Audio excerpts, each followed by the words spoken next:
Late again, Jim, the boss man grunted, the words laced with a familiar, weary sarcasm. Jim, the trucker, exhaled a plume of smoke that reeked of cheap tobacco and desperation. Yeah, well, some loonies sprung loose from Bromwood, ain't you heard? Dangerous, this nut job? The boss man's eyes narrowed, a flicker of genuine concern momentarily eclipsing the usual cynicism. Dangerous enough, Jim rasped, flicking ash onto the already stained counter. Roadblocks everywhere. Place is crawling with cops. Just then, the bell above the door jingled, announcing a disruption to the greasy status quo. A woman, mid-twenties, stepped inside, her presence as jarring as a diamond in a dung heap. Her hair, a cascade of neatly trimmed brown, framed a face that seemed untouched by the grime and weariness that clung to everything else in the diner. She looked utterly hopelessly out of place in this haven for truckers and lost souls. A blond guy, hunched over a one-armed bandit in the corner, caught her reflection in the dusty mirror.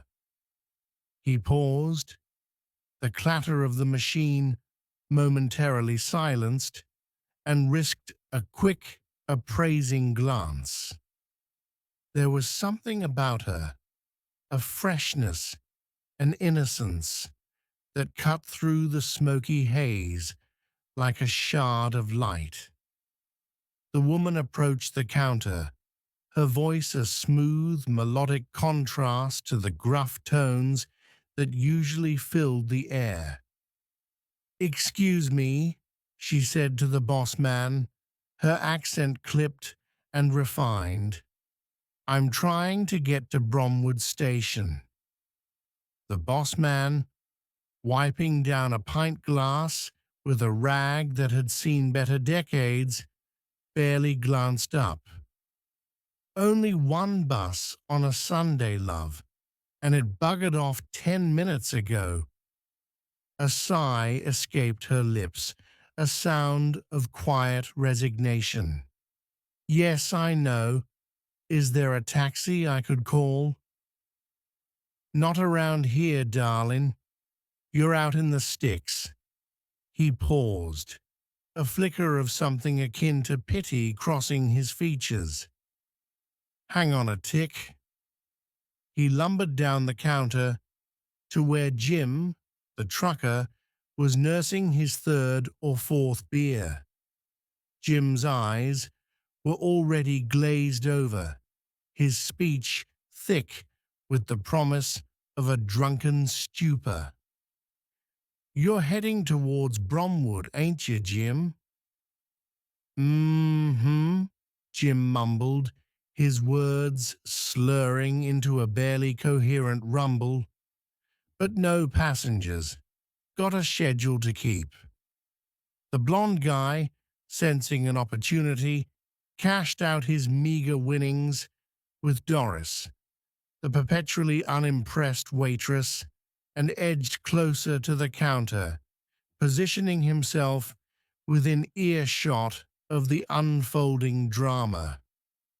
He was presentable enough, this blond guy. Grey flannel trousers, a dark brown jacket worn open over a light blue shirt. Clean, neat, almost respectable. The girl, in her light-colored coat, dark top, and flowing skirt, possessed a similar understated elegance. They could almost be a couple, two lost souls briefly united by circumstance, their shared air of vulnerability a silent invitation. "Aw, come on, Jim. the boss man wheedled, his voice dripping with false camaraderie. You can't leave her stranded, not with a bloody maniac running around loose. Jim's bloodshot eyes flicked towards the woman, lingering on her curves with a predatory gaze that made her shrink back almost imperceptibly. His mind, clouded by alcohol, conjured up images that had little to do with simple kindness.